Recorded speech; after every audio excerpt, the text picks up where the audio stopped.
How's it going, everybody, and thank you for joining me on Out of the Bothros. It is the middle of summer here, so I'm going to go ahead and try and make a DIY swamp cooler out of this styrofoam container. I've got some duct tape here, two 90-degree 2-inch elbows, a box cutter, a Sharpie, and this small desk fan here. So I'm going to go ahead and be cutting the top here and placing this fan and the 90-degree elbows here, as well as taping it all together to kind of get a good seal. I have seen this made on several other channels and just thought it might be a good idea for cooling like close to you, maybe near a desk or on a table, something like that. So I'm going to go ahead and get started here and go ahead and begin making this swamp cooler. Okay, so I'm going to go ahead and start here by tracing out the fan.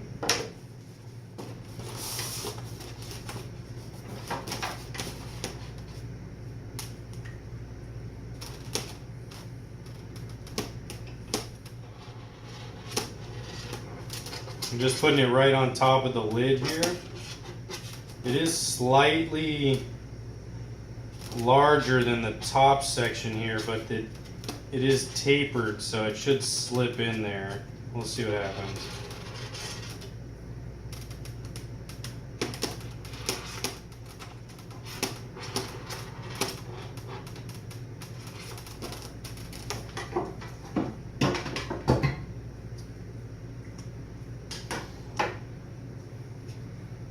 And I'm going to go ahead and start cutting this section out so I can fit the fan in there.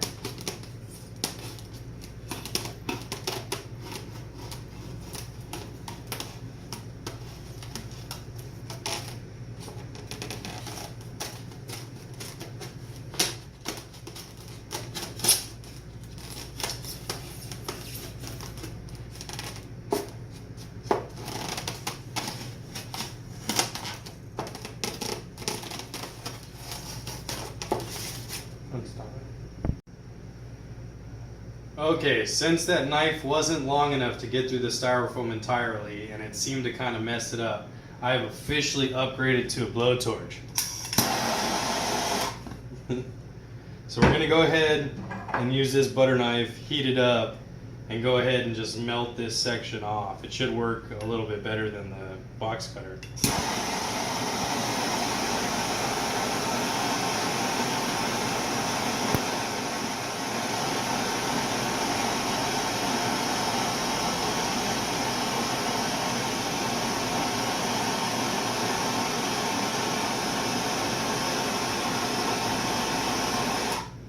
Do make sure you're in a well-ventilated area because this styrofoam is going to put off some toxic stuff here.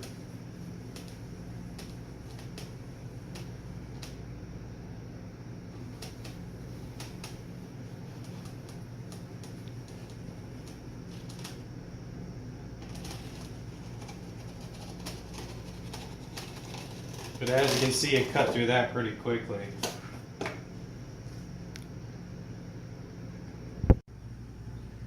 Okay, so I made the hole here a little bit too big. It seems that when it melted, it actually slightly expanded.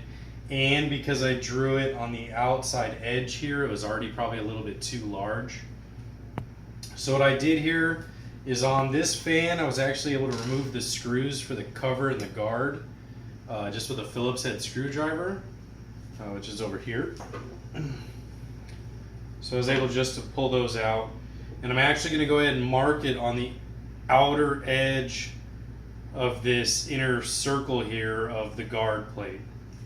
And I'm actually going to go ahead and mark it on the cardboard here, cut that out, and see if I can't glue it on here to actually support it more and create a better seal.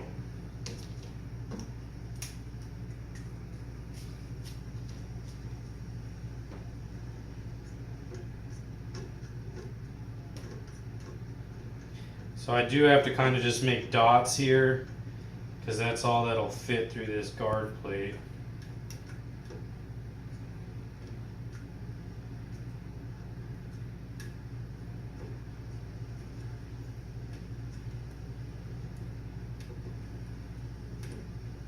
And the reason I'm kind of doing it around this guard is because it gives me two options.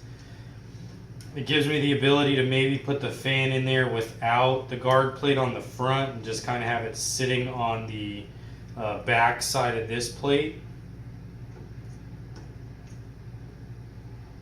Or because of the taper, I could try and leave the guard on there and see if it doesn't kind of sit in there if I press it in slightly.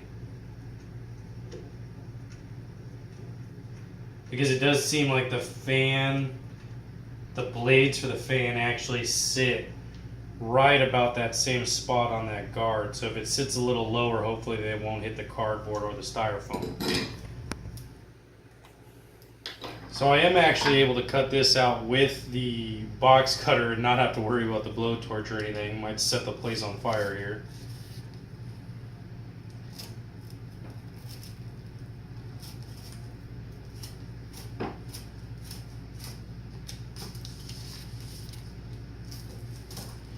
Probably could have been better if I had an X-Acto knife set or something like that, because this is hard to turn here.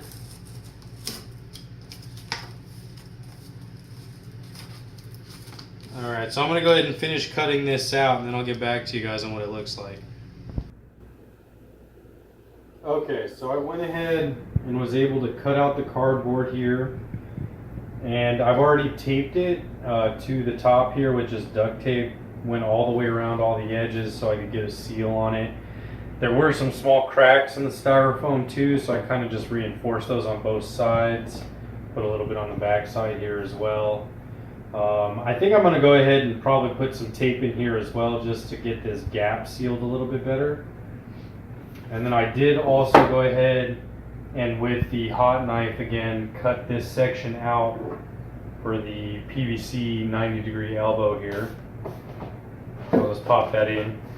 I used the duct tape just to try to get it a little bit snug because there were a little bit of some uneven sections there. And with the cardboard here, it fits pretty snug with just the guard still on here. That way the fan's not exposed, it's not kind of just chipping away at anything or hitting any of the ice that might be in here. So I'm just going to go ahead and use the top section of the styrofoam here and just make sure that the air runs through it properly.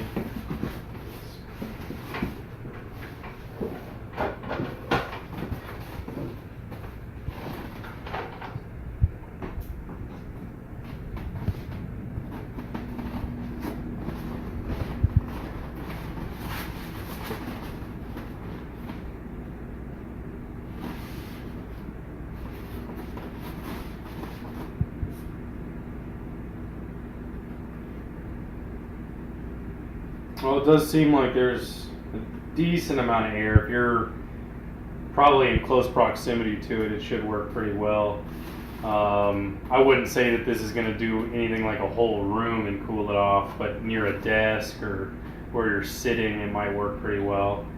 I'm going to go ahead and put the ice in here and see how it works out as well, see how much it cools it down. Okay, so I have here a 7-pound bag of ice actually. Go ahead and just cut this open. It is one block, so I'm going to have to break it up a little bit once it's in the styrofoam here. Tried to break it in the bag and it was just falling out.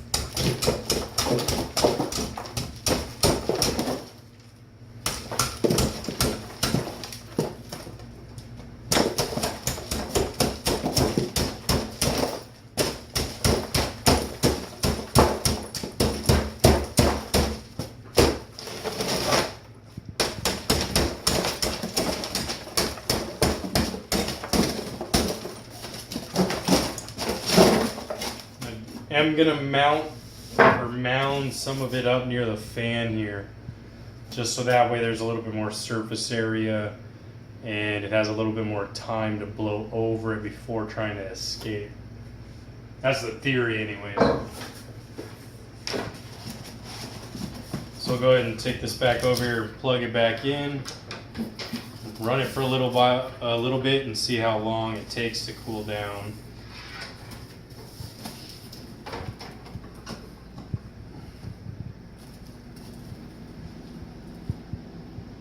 Oh, it's already immediately a little bit cooler here. I can feel the temperature difference. So I think with a little bit of time here, it may actually cool down just a bit more. And you could have put more ice in here. And then while I was building this, I kind of thought it might be a little bit better if there was a way to get an aluminum tubing maybe. Or maybe some cheap of that like accordion ducting to try to get in here, just to try to keep it cheap and not spend that much money, but give the air a little bit more of a funnel to go down towards the bottom of the styrofoam. That way it may have more time to work through the ice and actually come back up through this elbow here, because there is a lot of gap here at the top that allows the air to kind of just work its way right over to the elbow without forcing it through this ice. So it was just an afterthought that I may do later and try and see how that works out. So if you guys are working in an area that may be a little bit too hot, you don't have any ideas of what to do, this may work for you and kind of get you through some of those pinches. So just hopefully you guys were able to see this video and think of some new ideas that maybe added to some of the stuff other people were doing. I did also think too that it might be good to maybe seal this a little bit better, or find a way to make a seal here with maybe some rubber or something like that, so that there's no gaps at all coming through here. But that's about it. So I hope you guys learned something, and leave some comments there in the comment section, and hope to be seeing you guys soon. Thank you and have a good night.